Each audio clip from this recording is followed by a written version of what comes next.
shërbim aftësitë e tyre mendore dhe fizike për të ndërtuar jetën dhe për të mbajtur familjet e tyre. Janë punëtorë të Zot dhe marrin pjesë edhe në jetën shoqërore. Shqiptarët kryejnë punë të mëdha dhe mbulojnë disa profesione që kanë qenë problematike për ne. Tashmë janë të akomoduar në shtëpitë e tyre, janë familjar të mirë dhe ndihen të miqësuar me vendasit. Greqia është e njohur si mbështetëse e fuqishme për vendet e Ballkanit, për integrimin e tyre në familjen e madhe evropiane. Ne jemi ata që flasim për përfshirjen e vendeve fqinje në Bashkimin Evropian deri në vitin 2014.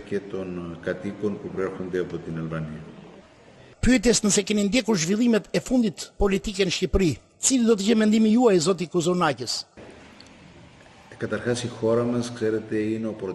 Në optikën time shohim se në Shqipëri ka një pjesë politikanësh që ende janë larg nga nivelet evropiane. Në këtë rrugë kemi kaluar edhe ne në Greqi, me kontradikta midis partive të majorancës dhe opozitës. Por me kalimin e kohës shumë gjëra kanë ndryshuar, sepse kemi që nga vitet 80 kemi pjesë e Bashkimit Evropian. Kjo nuk u arrit më njëherë, por dal nga dal nëpërmjet dialogut dhe debatit politik, mendimeve të kundërta për të arritur në më të mirën. Kam besim se edhe në Shqipëri do të përmirësohen klasat politike me debate konstruktive dhe dialog. Kështu dal nga dal do të kuptojnë detyrimet që kanë politikanët ndaj popullit që i ka zgjedhur.